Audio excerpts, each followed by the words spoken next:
En abril de 1940, la empresa Temmler Werke entregó más de 35 millones de tabletas de metanfetamina al ejército alemán. No eran parte de un tratamiento médico, eran munición química para la guerra relámpago. Durante los meses previos, el comprimido había sido probado masivamente en la población civil. Obreros, amas de casa y estudiantes consumían Pervitin sin receta. La publicidad prometía energía inagotable, lucidez total y productividad sin límites. En el frente, pilotos, tanquistas e infantería recibían dosis regulares para combatir sin pausas. Los efectos adversos ya se conocían, pero fueron ignorados. La prioridad era mantener la ofensiva. ¿Por qué se permitió su distribución masiva incluso tras las primeras muertes por sobredosis? ¿Cómo influyó esta droga en el colapso físico y psicológico del ejército alemán? ¿Y qué mecanismos impidieron que el sistema detuviera una catástrofe que ya estaba documentada? Pervitin, la droga que sedujo a Alemania antes de la guerra. En la Alemania de finales de los años 30, mientras el régimen nazi consolidaba su poder, una pequeña pastilla blanca comenzaba a circular entre la población. Pervitin, el primer nombre comercial de la metanfetamina en Europa, un compuesto que prometía transformar los límites del cuerpo y la mente. El químico japonés Nagayoshi Nagai había sintetizado por primera vez la metanfetamina en 1893 a partir de la efedrina. Sin embargo, fue en los laboratorios alemanes de Temmler Werke donde, en 1937, el químico Fritz Hauschild perfeccionó una formulación estable y económica para su producción industrial. Temmler registró la patente e inició la comercialización de Pervitin en comprimidos de 3 miligramos de metanfetamina clorhidrato. La farmacología del Pervitin producía efectos casi inmediatos y potentes en el sistema nervioso central. Incremento notable de la concentración, reducción del apetito, aumento del estado de alerta, sensación de euforia y una energía física y mental aparentemente inagotable. A corto plazo, eliminaba la sensación de cansancio y miedo, creando una confianza artificial y suprimiendo la necesidad de sueño. Sin embargo, esta fase inicial era seguida inevitablemente por un periodo de agotamiento profundo, donde los efectos acumulados de la privación de sueño y el sobreesfuerzo se manifestaban de golpe, a menudo con consecuencias devastadoras para el organismo. Con uso prolongado, generaba dependencia tanto física como psicológica. La tolerancia aumentaba rápidamente, requiriendo dosis cada vez mayores para lograr los mismos efectos. El consumo crónico podía desencadenar cuadros de paranoia, alucinaciones, comportamiento errático y, en casos extremos, psicosis tóxica. La retirada brusca tras uso continuado producía depresión severa, fatiga extrema, ansiedad y pensamientos suicidas. El lanzamiento de Pervitin coincidió con un momento particular en la historia alemana. El régimen nazi había reducido el desempleo y la inflación a costa de una presión económica y productiva sin precedentes. La nación entera estaba siendo movilizada para la producción industrial y la preparación militar. En esta exigencia permanente, una pastilla que prometía eliminar el cansancio y multiplicar la productividad encajaba perfectamente con las ambiciones del régimen. La campaña publicitaria de Temmler fue innovadora y agresiva. Los anuncios invadieron la prensa generalista, los espacios laborales y hasta las revistas femeninas con mensajes como «Pervitin mantiene despierto, activa el pensamiento y crea un estado óptimo de eficiencia» o «Pervitin para los días cuando necesitas cumplir con todo». Para las amas de casa alemanas, abrumadas por las responsabilidades domésticas, surgió una variante particularmente seductora: Hausfrau Schokolade, chocolate para amas de casa, que combinaba metanfetamina con chocolate y cafeína. Los estudiantes universitarios descubrieron que Pervitin les permitía estudiar durante noches enteras sin descanso. En fábricas y oficinas, obreros y administrativos Lo utilizaban para mantener el ritmo frenético que exigía la economía militarizada alemana. El régimen nazi, lejos de desalentar este consumo masivo, lo observaba con interés. La cultura del esfuerzo permanente, la disposición al sacrificio y la productividad a cualquier costa eran valores que el nacionalsocialismo exaltaba. Un ciudadano que trabajaba sin descanso, gracias a estimulantes químicos, era un ciudadano funcional para el sistema. La venta de Pervitin no requería receta médica. Cualquier alemán podía adquirirlo en una farmacia con la misma facilidad que compraba aspirinas. Esta accesibilidad, sumada a la publicidad agresiva y la ausencia de advertencias sobre efectos adversos, propició un consumo masivo. Los archivos internos de Temmler revelan que solo en 1939, antes del estallido oficial de la guerra, se vendieron aproximadamente 5 millones de pastillas de Pervitin al público civil alemán. Esta normalización del consumo tuvo respaldo inicial entre ciertos sectores médicos. Algunos doctores consideraban que, a diferencia de otros estimulantes como la cocaína, el Pervitin parecía ofrecer una energía limpia, sin la agitación ni los cambios de humor evidentes. Las revistas médicas publicaban estudios, muchos financiados por la propia Temmler, que destacaban sus beneficios y minimizaban los efectos secundarios. Sin embargo, ya en 1938 comenzaron a aparecer las primeras señales de alarma en hospitales y consultorios. Pacientes que habían consumido Pervitin durante semanas presentaban síntomas preocupantes: insomnio crónico, arritmias cardíacas, temblores incontrolables, episodios de paranoia y crisis de ansiedad. El doctor Ernst Günther Schenk, nutricionista vinculado a las SS, documentó casos de lo que llamó consumo compulsivo, un término que evitaba la palabra adicción pero describía el mismo fenómeno. En los archivos de la Universidad de Leipzig se conserva el testimonio de una joven secretaria hospitalizada tras un colapso nervioso en 1939. Al principio creía que me estaba volviendo más eficiente y rápida, pero después de 3 semanas sin dormir apenas, comencé a ver sombras que se movían en las esquinas de mi habitación. Oía voces que me hablaban cuando estaba sola, tenía la certeza de que me vigilaban. Paralelamente a estos casos civiles, el ejército alemán comenzaba a interesarse por el potencial militar de Pervitin. En 1939, el doctor Otto Friedrich Ranke, director del Instituto de Fisiología Militar, realizó estudios sistemáticos con grupos de estudiantes universitarios midiendo su resistencia a la fatiga, capacidad de concentración y tiempo de reacción bajo los efectos de la metanfetamina. Sus conclusiones fueron determinantes. Pervitin no solo eliminaba el sueño y mejoraba los reflejos, sino que también reducía temporalmente la sensación de miedo y la percepción del dolor.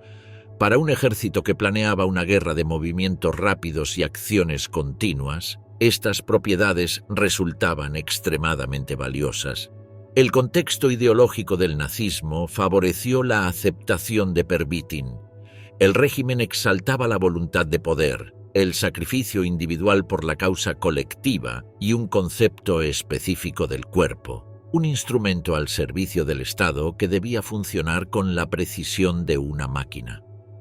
La propaganda oficial relacionaba la fortaleza física con la pureza racial y la superioridad moral. El cansancio y la fatiga podían interpretarse casi como debilidades morales o fracasos ante el deber nacional. Pervitin ofrecía una solución química a esta exigencia de rendimiento sobrehumano. Hacia finales de 1939, cuando Alemania invadió Polonia e inició formalmente la Segunda Guerra Mundial, el consumo civil de Pervitin había cumplido involuntariamente una función crucial. Había servido como un gigantesco experimento de prueba para lo que vendría después. Millones de alemanes habían experimentado sus efectos, generando un cuerpo de datos empíricos sobre dosificación, efectos y limitaciones. La Oficina de Salud del Reich, preocupada por los crecientes reportes de efectos adversos, comenzó a considerar restricciones en la venta libre de Pervitin. En diciembre de 1939 se emitió una circular interna a las farmacias solicitando que registraran las ventas masivas. Sin embargo, estas medidas llegaban tarde y resultaban insuficientes ante la magnitud del fenómeno. Para entonces, el interés militar por la sustancia había crecido exponencialmente. La Wehrmacht no solo había tomado nota de los efectos estimulantes de Pervitin, sino que ya planeaba su incorporación sistemática a la logística de guerra. Blitzkrieg dopado. ¿Cómo la metanfetamina impulsó la guerra relámpago? Cuando en septiembre de 1939 las divisiones Panzer cruzaron la frontera polaca, pusieron en práctica una estrategia militar que desconcertaría al mundo: la Blitzkrieg o guerra relámpago. Esta táctica revolucionaria combinaba ataques aéreos, unidades mecanizadas y avances coordinados a una velocidad sin precedentes. Lo que pocos sabían entonces era que detrás de esta capacidad aparentemente sobrehumana para mantener el empuje ofensivo día y noche se escondía un factor invisible pero determinante: millones de comprimidos de Pervitin distribuidos sistemáticamente entre las tropas alemanas. La incorporación del Pervitin como elemento estratégico del arsenal alemán fue el resultado de una evaluación científica metódica dirigida por el Dr. Otto Friedrich Ranke, director del Instituto de Fisiología Militar. Ranke, especializado en neurofisiología, comprendía perfectamente los mecanismos de acción de los estimulantes en el sistema nervioso central. En la primavera de 1939, Ranke comenzó a realizar pruebas sistemáticas con Pervitin en entornos controlados, evaluando tiempos de reacción, resistencia a la fatiga y capacidad para realizar cálculos complejos bajo estrés simulado. En sus informes internos calificó al Pervitin como un estimulante de combate de alta eficacia y, más significativamente, como una sustancia que transforma a hombres comunes en soldados extraordinarios y arma química para el combate psíquico. En julio de 1939, Ranke presentó sus conclusiones ante el Oberkommando der Wehrmacht, o KODOBO, el alto mando de las Fuerzas Armadas alemanas. La recepción fue entusiasta, especialmente entre los oficiales vinculados a las divisiones motorizadas. El general Heinz Guderian, uno de los arquitectos de la guerra mecanizada moderna, vio en el Pervitin una solución a uno de los principales desafíos de la Blitzkrieg: la fatiga humana.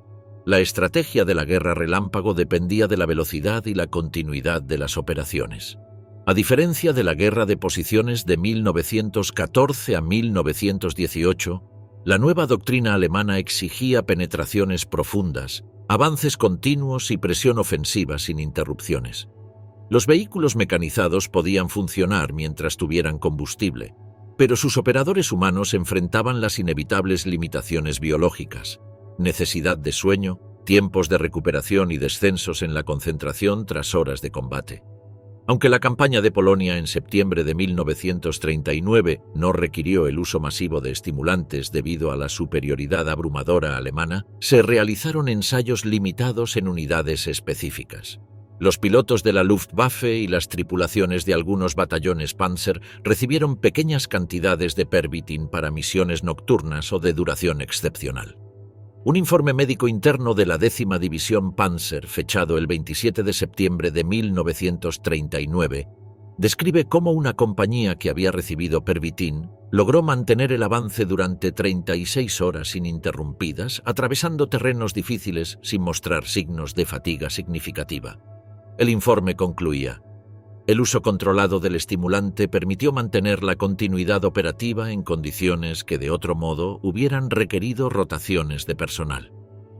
Durante el invierno de 1939 a 1940, mientras se preparaba la ofensiva occidental contra Francia, Bélgica y los Países Bajos, se tomó la decisión de incorporar la metanfetamina como parte integral del plan logístico. Temmler-Werke, el fabricante civil, recibió órdenes de producción prioritarias del Ministerio de Guerra.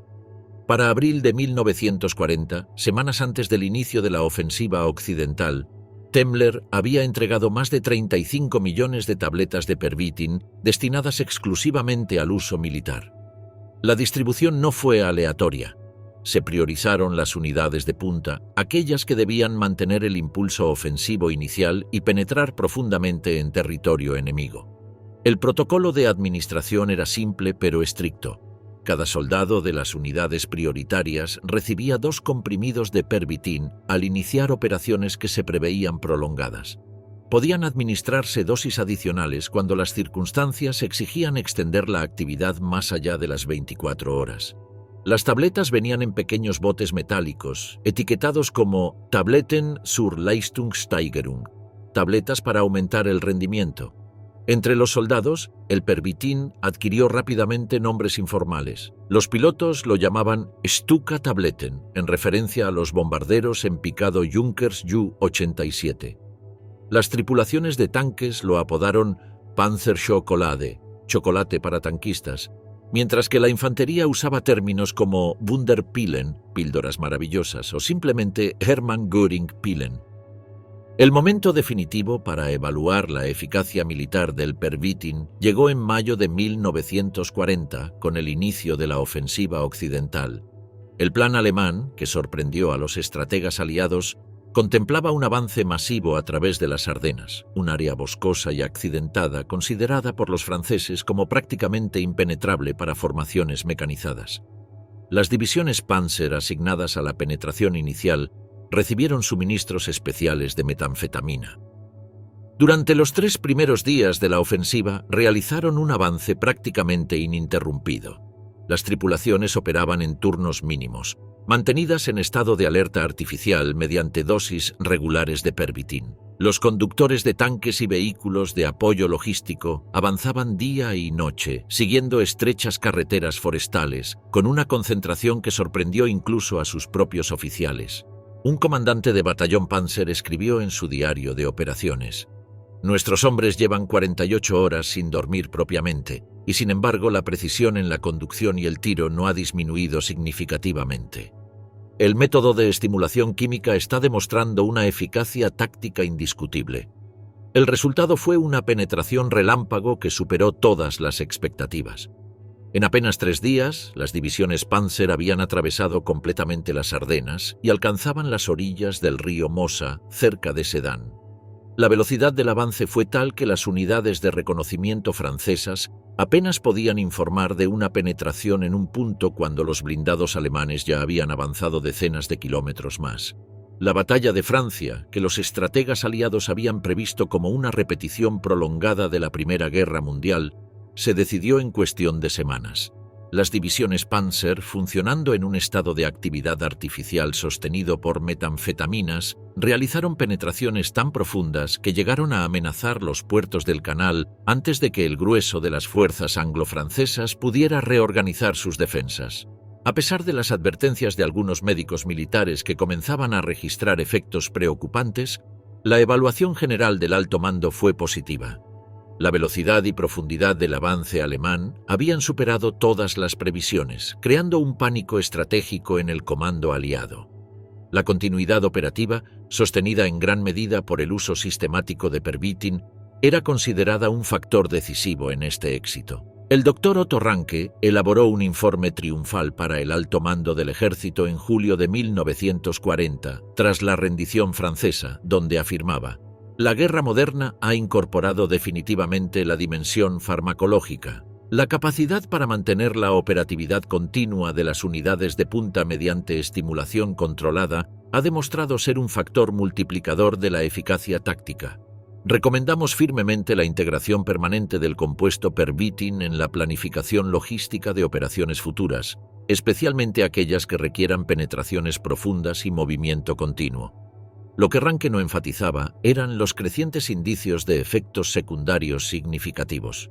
Algunos médicos de campo habían documentado casos preocupantes, soldados que, tras periodos prolongados bajo Pervitin, experimentaban episodios psicóticos, arritmias cardíacas severas o estados de confusión extrema. Estos casos, sin embargo, eran considerados excepcionales o atribuidos a predisposiciones individuales, no al fármaco en sí.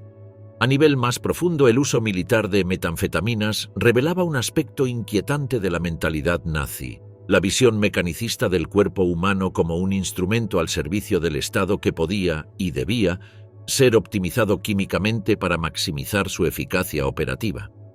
La Blitzkrieg no fue solo una revolución táctica, fue también el primer uso sistemático y a gran escala de neurofarmacología como multiplicador de fuerza en un conflicto moderno. Lo que comenzaría como una ventaja estratégica inicial, pronto mostraría su lado oscuro en forma de adicción masiva, colapsos físicos y psicosis en las tropas. Adicción, colapso y psicosis en las filas del Reich. Tras la caída de Francia en junio de 1940, el Tercer Reich alcanzó el apogeo de su expansión territorial en Europa occidental. La maquinaria militar alemana parecía invencible.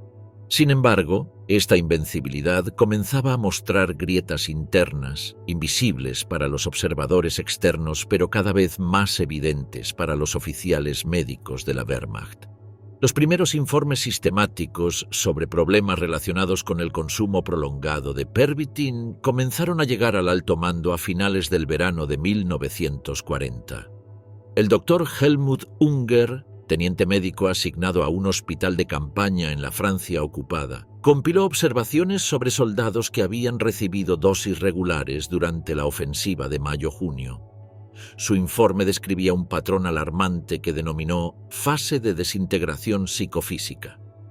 Un submarinista de la Kriegsmarine escribió en una carta personal, posteriormente confiscada: «Ya no distingo lo que soy capaz de hacer por mí mismo de lo que puedo hacer gracias a las pastillas.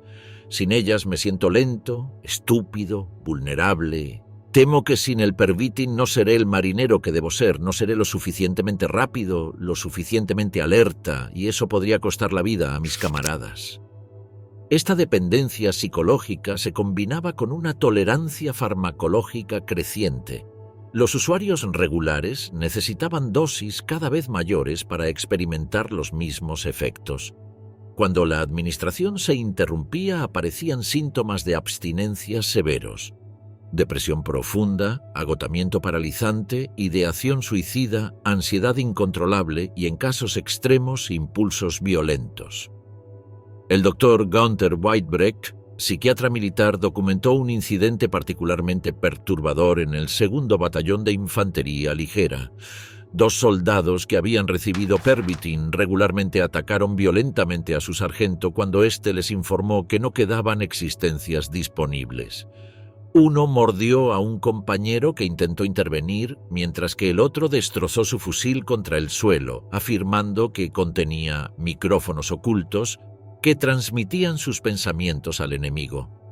La logística de distribución del Pervitin, inicialmente realizada con precisión militar, comenzó a mostrar fisuras significativas. Aunque el protocolo oficial establecía que la administración debía realizarse exclusivamente bajo supervisión médica, en el frente la realidad era muy diferente. Muchos comandantes distribuían las pastillas con criterios puramente operativos, ignorando las recomendaciones médicas. Esta falta de control médico agravó todos los problemas. Algunos soldados alcanzaron niveles de toxicidad elevados por sobredosis inadvertidas. Otros, anticipando la escasez, acumulaban tabletas, llegando a ingerir dosis masivas que desencadenaban estados de intoxicación aguda. Entre 1940 y 1942, los registros médicos internos de la Wehrmacht documentaron al menos 12 muertes directamente atribuibles a sobredosis de Pervitin, aunque historiadores médicos contemporáneos consideran esta cifra significativamente subestimada. El caso más notorio fue el del teniente Karl-Heinz G., piloto de bombardero Stuka, quien ingirió 7 tabletas antes de una misión sobre Inglaterra en noviembre de 1940. Durante el vuelo sufrió un colapso cardíaco que provocó el accidente de su aeronave cerca de Calais. La autopsia reveló niveles extremos de metanfetamina en sangre y daños cardíacos consistentes con toxicidad por estimulantes. Irónicamente, uno de los primeros en alertar sobre los riesgos fue el doctor Otto Ranke, el mismo que había impulsado su adopción como estimulante militar. En septiembre de 1941, Ranke envió un memorándum confidencial al alto mando donde advertía: el abuso no controlado de Pervitin puede neutralizar completamente las ventajas operativas obtenidas inicialmente. Estamos observando casos de toxicidad crónica que inutilizan permanentemente a soldados veteranos, cuya experiencia es irreemplazable. Es imperativo restablecer protocolos estrictos de administración médica. Esta advertencia tardía encontró poca receptividad en un alto mando obsesionado con mantener la iniciativa estratégica a cualquier costo. Particularmente devastadores fueron los síntomas de abstinencia en soldados que habían recibido Pervitin regularmente y luego eran transferidos a unidades donde el suministro era irregular o inexistente. Esta dependencia severa no solo degradaba la capacidad combativa individual, sino que comenzó a afectar la cohesión de unidades enteras. Los registros disciplinarios muestran un incremento significativo de incidentes relacionados con el Pervitin: robos de suministros médicos, enfrentamientos entre soldados por dosis remanentes, deserciones temporales para buscar pastillas en otras unidades e incluso ataques a personal sanitario. En la 7ª División Panzer se documentó el caso de un cabo que estableció un sistema de trueque donde intercambiaba tabletas sustraídas del botiquín por cigarrillos, chocolate y alcohol. Cuando fue descubierto, argumentó que estaba proporcionando un servicio esencial para el mantenimiento de la moral. Más grave fue el incidente en un batallón de reconocimiento en el Frente Oriental. 5 soldados veteranos atacaron al médico de su unidad cuando éste se negó a entregarles Pervitin. El informe disciplinario concluía: la disciplina colapsó por completo. Los hombres actuaban como adictos comunes, no como soldados del Reich. La campaña contra la Unión Soviética, iniciada en junio de 1941 con la Operación Barbarroja, elevó todos estos problemas a una escala sin precedentes. La ofensiva hacia el este, planificada inicialmente como otra blitzkrieg rápida, se convirtió en una guerra de desgaste donde las tropas alemanas enfrentaban condiciones extremas: frío polar, líneas de suministro sobreextendidas, resistencia feroz y la inmensidad geográfica rusa. El Pervitin, que había funcionado relativamente bien en las campañas breves e intensas en Europa Occidental, mostró todas sus limitaciones en una guerra prolongada. Los soldados que recibían metanfetaminas para mantener la ofensiva inicial sufrían colapsos devastadores días después, justo cuando las condiciones del frente se volvían más exigentes. El mayor Kurt von Moltke, oficial médico en la 6ª División de Infantería, escribió en su diario en noviembre de 1941: los hombres estimulados con Pervitin para el avance hacia Moscú están ahora inutilizados, precisamente cuando más los necesitamos. Experimentan alucinaciones, paranoia y una fatiga tan profunda que algunos no pueden levantarse de sus refugios. Este medicamento nos ha dado una ventaja táctica inicial que estamos pagando estratégicamente en forma de bajas no relacionadas con el combate. En diciembre de 1941, el acumulado de evidencia sobre los efectos adversos finalmente provocó una respuesta institucional. El Ministerio de Sanidad del Reich reclasificó oficialmente la metanfetamina como estupefaciente controlado, sometiéndola a restricciones similares a las que regulaban los opiáceos.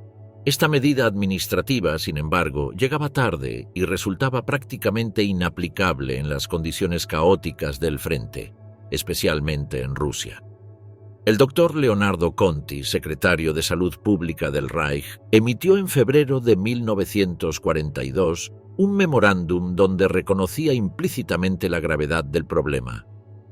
El uso de estimulantes como el Pervitin debe restringirse estrictamente a situaciones de necesidad táctica inmediata, bajo supervisión médica cualificada y por períodos que en ningún caso excedan las 48 horas. Bajo ninguna circunstancia debe constituir una estrategia prolongada de mantenimiento operativo de las unidades. Esta directiva, aunque técnicamente sensata, llegaba cuando miles de soldados ya habían desarrollado dependencias severas. Las consecuencias a largo plazo fueron devastadoras. Además de los cientos que murieron directamente por efectos tóxicos o circunstancias derivadas de la intoxicación, miles quedaron con secuelas permanentes. En el Hospital Militar de Leipzig se creó en 1942 una unidad dedicada exclusivamente a tratar casos de daño neurológico inducido por metanfetaminas. Los pacientes presentaban trastornos cognitivos persistentes, incapacidad para concentrarse, pérdida de memoria a corto plazo, labilidad emocional extrema, tics nerviosos y episodios psicóticos recurrentes. A diferencia de otras neurosis de guerra, estos daños raramente respondían a terapias convencionales. Documentos de la Cruz Roja Alemana, compilados entre 1942 y 1945, estimaron que más de 12.000 veteranos fueron internados en instituciones psiquiátricas con diagnósticos relacionados directa o indirectamente con el consumo de estimulantes. Para muchos, estas internaciones se convirtieron en permanentes. La historia del Pervitin en la Wehrmacht representa uno de los primeros experimentos de modificación química del combatiente a escala masiva. Lo que había comenzado como un recurso táctico para potenciar la Blitzkrieg se convirtió en apenas 2 años en un problema sanitario y disciplinario de proporciones enormes que contribuyó al deterioro interno del ejército alemán mucho antes de sus derrotas en el campo de batalla. La SS drogada, sadismo, opioides y exterminio bajo los efectos del Pervitin. Mientras la Wehrmacht enfrentaba los efectos adversos del uso masivo de estimulantes en el frente de batalla, otro capítulo aún más oscuro se desarrollaba en los territorios ocupados de Europa Oriental. Miles de oficiales y guardias de las SS, Schutzstaffel, administraban el sistema de campos de concentración y ejecutaban operaciones de exterminio masivo bajo la influencia sistemática de combinaciones letales de drogas, principalmente Pervitin y opioides.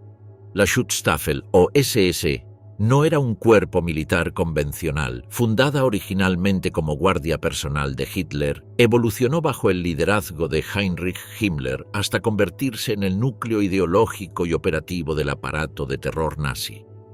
Esta organización, que exigía a sus miembros pruebas de pureza racial y juramento de lealtad absoluta, estaba encargada del control policial interno, la administración de los campos de concentración y, a partir de 1941, la implementación industrial de la solución final.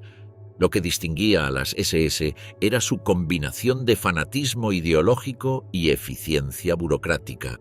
No solo perseguían y asesinaban por convicción, sino que habían desarrollado un sistema administrativo complejo para procesar el exterminio como una operación industrial, con registros, procedimientos estandarizados y cadenas de mando definidas. Mantener funcionando esta maquinaria de muerte planteaba un desafío psicológico sin precedentes. Incluso los miembros más adoctrinados enfrentaban dificultades para sostener la participación directa en asesinatos masivos durante períodos prolongados. La documentación histórica sugiere que para enfrentar este desafío, las SS recurrieron sistemáticamente al uso de sustancias psicoactivas.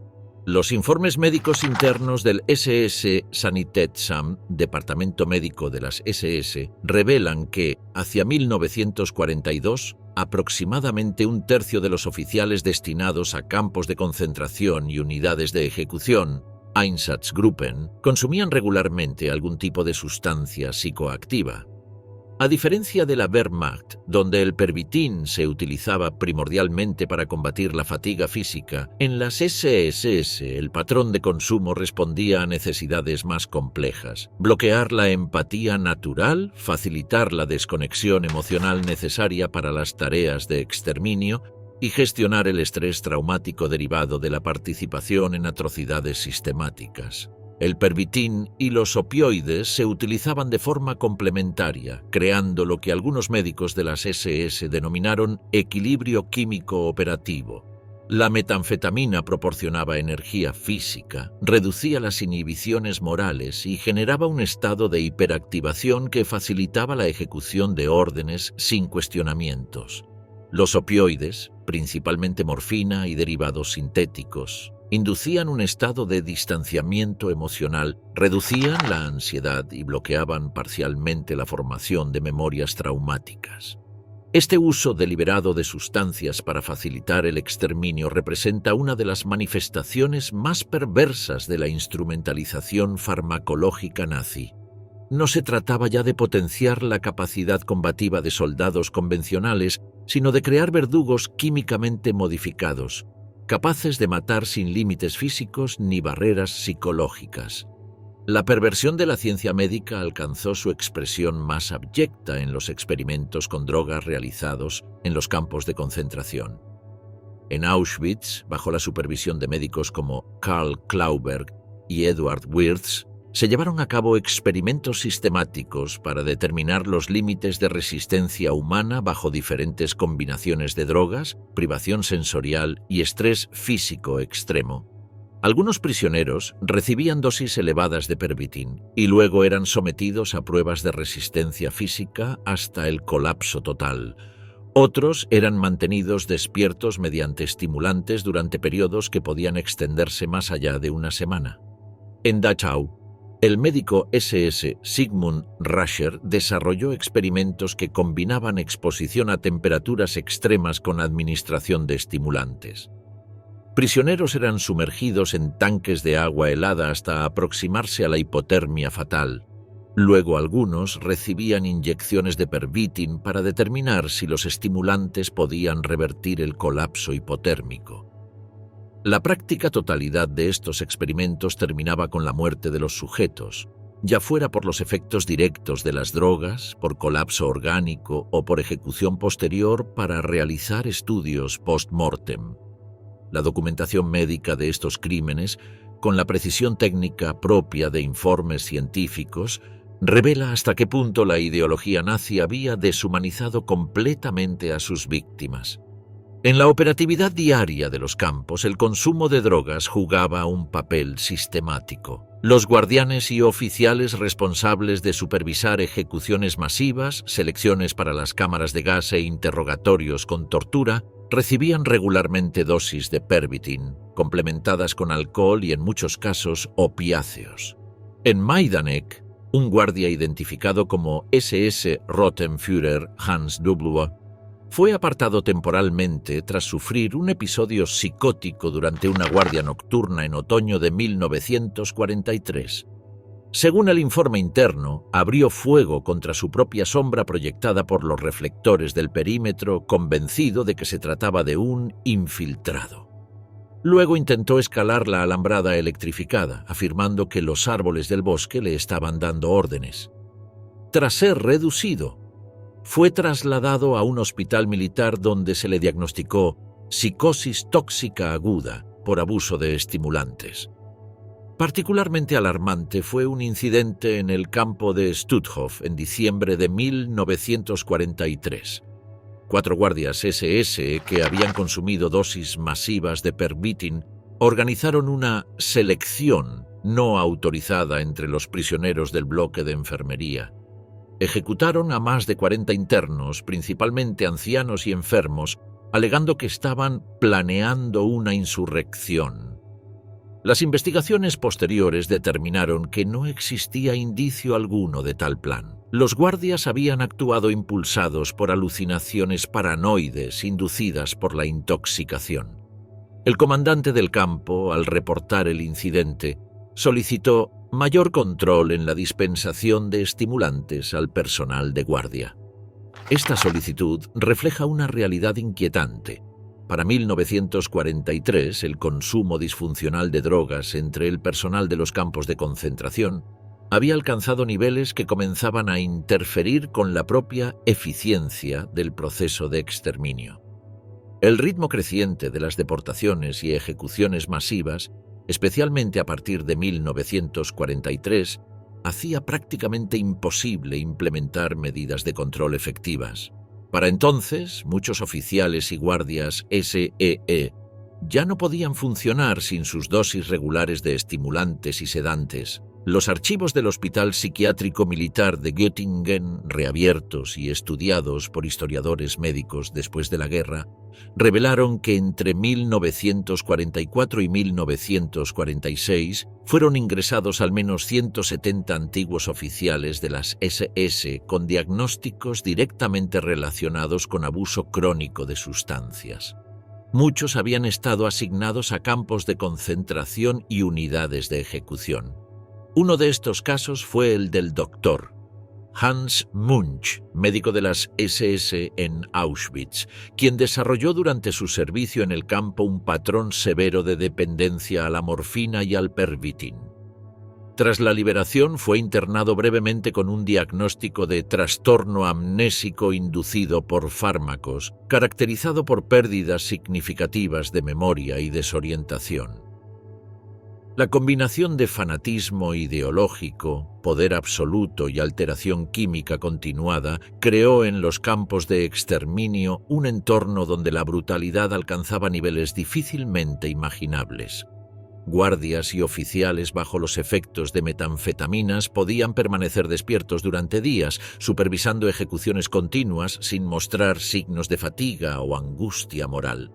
Cuando los efectos estimulantes comenzaban a decrecer, recurrían a los opioides para inducir un estado de indiferencia emocional antes de reiniciar el ciclo. Esta modulación farmacológica de la conciencia no era meramente un efecto secundario del estrés asociado al exterminio masivo, sino parte integral del mecanismo que lo hacía posible a escala industrial. El consumo masivo de estimulantes y opioides en la SS no fue un fenómeno marginal ni el resultado de decisiones individuales aisladas, sino un componente estructural del aparato de exterminio nazi, un mecanismo para superar las barreras psicológicas naturales que limitan la capacidad humana para ejecutar actos de crueldad extrema. El Führer intoxicado, Hitler y las 80 drogas de Theodor Morell. Mientras millones de soldados recibían metanfetaminas y los oficiales de las SS combinaban estimulantes y opioides para ejecutar el Holocausto, otro experimento farmacológico sin precedentes se desarrollaba en el centro mismo del poder nazi. Adolf Hitler, el hombre que había desatado la guerra más devastadora de la historia, vivía en un régimen de medicación tan extremo y caótico que muchos historiadores médicos lo consideran un caso único de polintoxicación crónica en un jefe de Estado. El arquitecto de esta burbuja química fue el doctor Theodor Morell, un médico cuyas prácticas heterodoxas lo habían mantenido en los márgenes de la comunidad médica alemana hasta que circunstancias fortuitas lo pusieron en contacto con el líder nazi. La relación entre Hitler y Morell comenzó en 1936, mucho antes de la guerra. El fotógrafo personal del Führer, Heinrich Hoffmann, sugirió a Hitler que consultara a este médico para tratar sus crecientes problemas digestivos, probablemente vinculados a un síndrome de colon irritable crónico. Estos trastornos habían resistido los tratamientos convencionales y causaban a Hitler dolores abdominales intensos, flatulencia crónica y episodios de diarrea que interferían con sus actividades oficiales. Morell, con una clínica privada en Berlín, había desarrollado un enfoque terapéutico que combinaba procedimientos médicos ortodoxos con tratamientos alternativos, que incluían suplementos experimentales, vitaminas sintéticas en dosis masivas y preparados hormonales. El primer tratamiento que administró a Hitler fue una cura de bacterias intestinales llamada Mutaflor, basada en cepas no patógenas de E. coli, acompañada de vitaminas y suplementos digestivos. Hitler experimentó una mejoría notable en cuestión de semanas, lo que generó en él una confianza absoluta en Morell. En 1938, Hitler lo nombró su médico personal oficial, otorgándole acceso ilimitado y autoridad médica exclusiva. Otros doctores del entorno del Führer, incluidos médicos militares con formación académica rigurosa como el doctor Karl Brandt, fueron progresivamente apartados o limitados a consultas puntuales. Los primeros años de esta relación médico-paciente fueron relativamente convencionales. Morel administraba preparados vitamínicos, digestivos y ocasionalmente sedantes leves. Sin embargo, a partir de 1941, coincidiendo con el aumento del estrés generado por la guerra, esta dinámica comenzó a transformarse radicalmente. En julio de 1941, poco después del inicio de la invasión a la Unión Soviética, Hitler sufrió un episodio de fatiga extrema combinada con temblores y sudoración profusa. Morel introdujo inyecciones regulares de glucosa, vitaminas del complejo B y extractos de hígado animal. Hitler, impresionado por la inmediatez de los efectos estimulantes, solicitó tratamientos cada vez más frecuentes.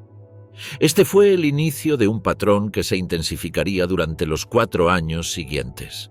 Morel comenzó a administrar inyecciones diarias, primero una vez al día, luego mañana y tarde, eventualmente alcanzando 3 o 4 intervenciones diarias. Cada síntoma, cada queja, cada fluctuación de energía o humor se abordaba con una nueva inyección o píldora. Los diarios médicos de Morel, recuperados tras la guerra, revelan que entre 1941 y abril de 1945, Hitler recibió al menos 82 preparaciones farmacéuticas diferentes, muchas en combinaciones potencialmente peligrosas y casi todas en dosis que excedían significativamente las recomendaciones clínicas estándar. Este arsenal farmacológico incluía estimulantes como Pervitin, metanfetamina, aunque Morel solía utilizar nombres codificados como vitamina X o compuesto especial. La metanfetamina se administraba principalmente en momentos de fatiga extrema o antes de encuentros diplomáticos y discursos importantes. Complementando estos estimulantes, administraba inyecciones de cafeína concentrada, estricnina en microdosis, promovida entonces como revitalizante, y preparados de coramina, un estimulante cardiorrespiratorio. Paradójicamente, junto a este régimen estimulante, Hitler recibía cantidades significativas de opioides y sedantes. El más notable era Eucodal oxicodona, un derivado semisintético del opio con potencia similar a la morfina. Morel comenzó a administrarlo en 1943, inicialmente para tratar los espasmos intestinales, pero pronto se convirtió en un componente regular de su régimen. Además, Hitler recibía barbitúricos como veronal y bromuro de potasio para inducir el sueño, así como preparados de escopolamina y atropina, sustancias con efectos anticolinérgicos que pueden producir estados disociativos. Particularmente inquietante fue el uso extensivo de hormonas y extractos animales. Morel administraba testosterona y otros esteroides anabólicos, inicialmente para tratar la fatiga crónica, pero posteriormente como parte de un régimen regular. A estos se sumaban extractos de testículos de toro joven, hígado, corazón e incluso cerebro animal, basados en la teoría pseudocientífica de que estos órganos contenían principios vitales transferibles mediante inyección. Esta polifarmacia extrema y continuada produjo efectos devastadores en la salud de Hitler. Los primeros signos evidentes de deterioro comenzaron a manifestarse a partir de 1943, coincidiendo con las primeras derrotas militares significativas en el frente oriental y el inicio de los bombardeos aliados sobre Alemania. Para 1944, el deterioro físico era imposible de ocultar. El material fílmico de las reuniones en el Wolfschanze, guarida del lobo, muestra a un hombre claramente enfermo. Su mano izquierda tiembla constantemente hasta el punto de mantenerla presionada contra su cuerpo o esconderla detrás de la espalda. Su marcha es inestable, arrastrando ligeramente el pie izquierdo. Su voz fluctúa entre susurros apenas audibles y estallidos imprevisibles de volumen. A partir de 1943, y de manera acelerada en 1944, Hitler parecía oscilar entre extremos desconcertantes. Algunos días aparecía en las reuniones militares con una energía febril, interrumpiendo constantemente a los generales, hablando sin pausa durante horas, rechazando cualquier opinión contraria con una vehemencia inusitada.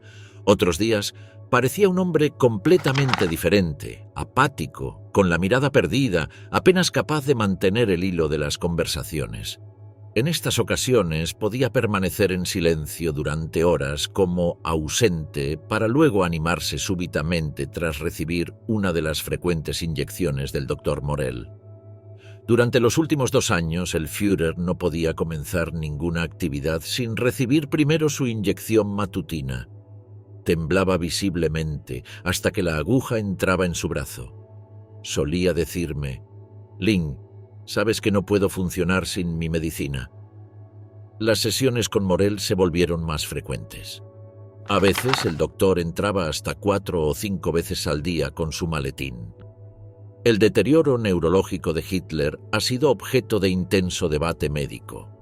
Numerosos neurólogos han sugerido, basándose en las filmaciones disponibles y testimonios, que desarrolló un síndrome parkinsoniano, posiblemente relacionado con el consumo crónico de metanfetaminas y otros estimulantes que pueden agotar las reservas de dopamina cerebral y provocar síntomas similares a la enfermedad de Parkinson.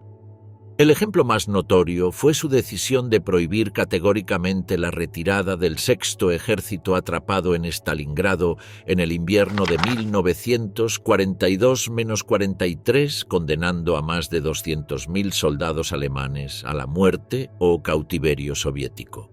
Los generales presentes en las reuniones donde se tomó esta decisión describen a Hitler en un estado de agitación extrema, alternando períodos de optimismo irracional con estallidos de ira ante cualquier sugerencia contraria.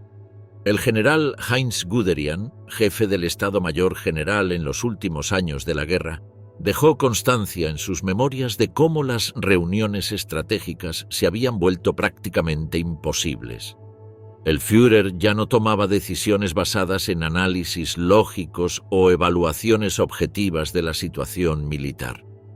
Parecía operar en una realidad paralela, donde las divisiones destruidas seguían siendo operativas, donde existían reservas que hacía meses habían sido aniquiladas, y donde las leyes básicas de la logística y la geografía podían ignorarse mediante actos de voluntad. Este desapego creciente de la realidad coincidía con los períodos de mayor consumo farmacológico.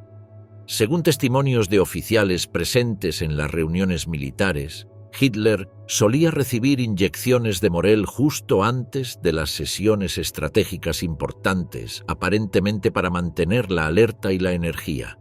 Morell, consciente del deterioro de su paciente, no parece haber intentado modificar su enfoque terapéutico. Por el contrario, sus diarios médicos muestran un patrón de escalada constante, añadiendo nuevos fármacos y aumentando las dosis de los ya prescritos cuando los efectos deseados disminuían debido a la tolerancia farmacológica. El círculo íntimo de Hitler comenzó a expresar preocupaciones crecientes sobre la influencia de Morell. Varios oficiales de alto rango intentaron sin éxito convencer a Hitler de que buscara una segunda opinión médica. El mismo doctor Karl Brandt advirtió explícitamente sobre los riesgos del régimen farmacológico. Estas advertencias fueron ignoradas o interpretadas por Hitler como evidencia de conspiraciones contra su persona. Las últimas semanas de la guerra, con Hitler refugiado en el búnker bajo la Cancillería en Berlín, representaron el nadir de este experimento farmacológico. Para entonces, su estado físico era deplorable. Las pocas grabaciones e imágenes disponibles muestran a un hombre envejecido más allá de sus 56 años, con temblores constantes, postura encorvada, mirada vacía y un deterioro cognitivo evidente. Según testimonios de los últimos habitantes del búnker, Hitler alternaba períodos de apatía profunda con estallidos de optimismo irracional, insistiendo en que el ejército alemán aún podía contraatacar y revertir la situación. Ordenaba movimientos de divisiones inexistentes y discutía planes para una ofensiva de primavera, cuando las tropas soviéticas ya bombardeaban la Cancillería. El 22 de abril de 1945, Apenas 8 días antes de su suicidio, Hitler tuvo una crisis nerviosa durante una reunión cuando le informaron que una contraofensiva ordenada por él no había podido ejecutarse por falta absoluta de recursos. Tras un estallido de ira acusando a todo el alto mando de traición, sufrió lo que los testigos describieron como un colapso físico casi total. Temblando incontrolablemente y apenas capaz de sostenerse en pie, exigió a Morell una inyección especial para recuperar el control.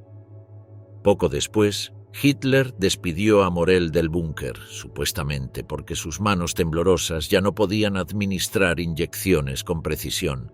El médico abandonó Berlín el 23 de abril, siendo posteriormente capturado por fuerzas estadounidenses. La semana final de Hitler, ya sin el soporte farmacológico de Morell, fue testigo de un deterioro acelerado. Privado abruptamente de las sustancias de las que había dependido durante años, experimentó probablemente un síndrome de abstinencia múltiple, complicado por el estrés extremo de la situación militar catastrófica. El 30 de abril de 1945, tras recibir la confirmación de la muerte de Mussolini, Hitler se suicidó junto a Eva Braun en su búnker. Su cuerpo fue parcialmente quemado en el jardín de la Cancillería conforme a sus instrucciones y posteriormente recuperado por tropas soviéticas. La adicción farmacológica de Hitler plantea preguntas inquietantes sobre la intersección entre la química cerebral alterada y el poder político absoluto. Sin caer en determinismos simplistas, resulta imposible ignorar que muchas de las decisiones militares y políticas más catastróficas del Tercer Reich coincidieron temporalmente con el periodo de máxima alteración farmacológica de su líder. La historia de Hitler y Morell representa quizás el experimento más extremo de modificación química de un jefe de Estado durante el ejercicio activo del poder. Sus consecuencias trascienden el ámbito médico para adentrarse en el territorio más amplio de cómo los estados alterados de conciencia pueden influir en la toma de decisiones históricas, especialmente en regímenes donde el poder está excesivamente concentrado en un solo individuo. El legado tóxico del Reich, lo que quedó del laboratorio nazi.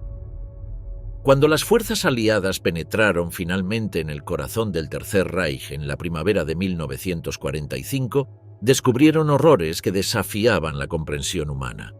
Los campos de concentración liberados revelaron la escala industrial del genocidio nazi. Sin embargo, entre los escombros de este imperio colapsado, existía otro legado menos visible pero igualmente perturbador. El vasto experimento farmacológico que había convertido a gran parte del aparato militar y de exterminio nazi en un laboratorio químico de modificación humana.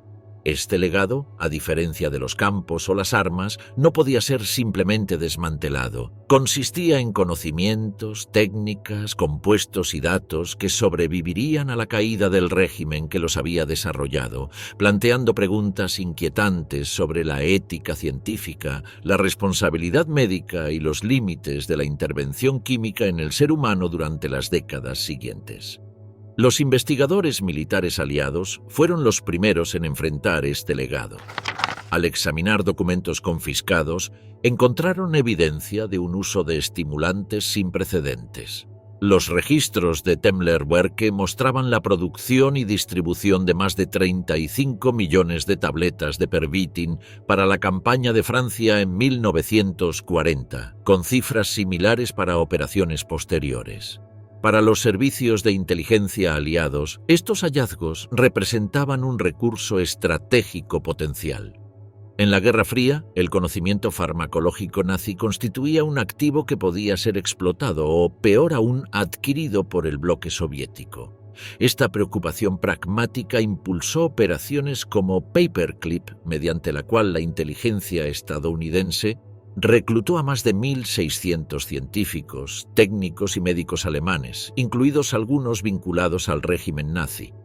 Aunque los nombres más conocidos son figuras como Werner von Braun, la lista incluía también a expertos en farmacología, neuroquímica y modificación comportamental.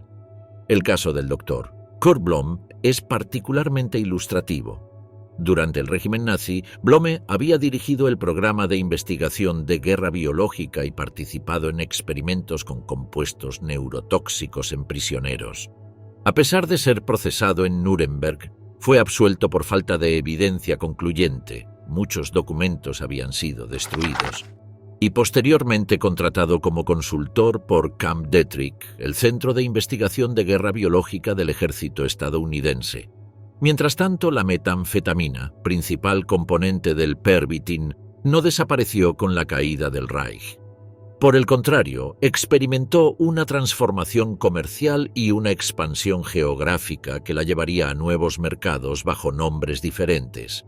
En Estados Unidos, Ovetrol Pharmaceuticals comenzó a comercializar en la década de 1950 un producto llamado Ovetrol para el tratamiento de la obesidad. Este medicamento contenía una mezcla de diferentes sales de anfetamina y metanfetamina, químicamente similar al Pervitin, aunque presentado en un contexto médico completamente diferente. Los anuncios promocionaban Ovetrol como una solución científica para el control de peso, enfatizando su capacidad para reducir el apetito y aumentar la energía. Las campañas publicitarias sofisticadas, dirigidas principalmente a mujeres de clase media, presentaban el producto como un auxiliar moderno para la gestión del peso, evitando cualquier mención a sus propiedades estimulantes o su potencial adictivo. Ovetrol fue un éxito comercial durante más de una década. Sus usuarios principales eran mujeres preocupadas por su peso, pero pronto encontró otros nichos: estudiantes buscando aumentar su rendimiento académico, profesionales sometidos a jornadas extenuantes e incluso pilotos civiles y conductores de larga distancia. La ironía histórica es evidente. La misma sustancia que había alimentado la Blitzkrieg y facilitado el funcionamiento de la maquinaria de exterminio nazi estaba ahora disponible, con modificaciones menores, en farmacias estadounidenses mediante prescripción médica rutinaria. Esta situación cambió parcialmente en la década de 1970, cuando la creciente preocupación pública sobre el abuso de anfetaminas llevó a la FDA a revisar medicamentos aprobados previamente. Ovetrol perdió su autorización para comercializarse como combinación que incluía metanfetamina en 1973. Sin embargo, el producto se transformó en lugar de desaparecer. Richwood Pharmaceuticals, empresa que había adquirido Ovetrol, reformuló el medicamento, eliminando la metanfetamina pero manteniendo combinaciones de sales de anfetamina. Esta nueva versión recibió en 1996 la aprobación de la FDA para el tratamiento del trastorno por déficit de atención con hiperactividad, TDAH, bajo un nuevo nombre, Adderall. Este medicamento, ampliamente prescrito en la actualidad y consumido por millones de niños, adolescentes y adultos, representa un ejemplo paradigmático de cómo los compuestos desarrollados o utilizados masivamente por el régimen nazi fueron posteriormente normalizados e integrados en la práctica médica convencional. Paralelamente, los servicios de inteligencia occidental y soviético demostraron un interés sostenido en el potencial de las sustancias psicoactivas, como herramientas de control mental, interrogatorio mejorado y operaciones encubiertas.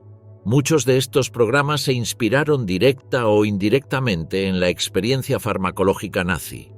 El ejemplo más notorio es el proyecto MK-Ultra, un programa ultrasecreto de la CIA iniciado en la década de 1950 y continuado hasta principios de los años 70. Este programa, posteriormente expuesto durante las audiencias del Comité Church en el Senado estadounidense, incluía experimentos con una amplia variedad de sustancias psicoactivas, desde LSD hasta diversas anfetaminas, muchas veces administradas a sujetos no informados o involuntarios. Aunque la documentación completa de MK-Ultra fue destruida por orden del director de la CIA, Richard Helms, en 1973, los documentos sobrevivientes indican un interés específico en las estrellas técnicas de interrogatorio químico desarrolladas por la Gestapo y las SS.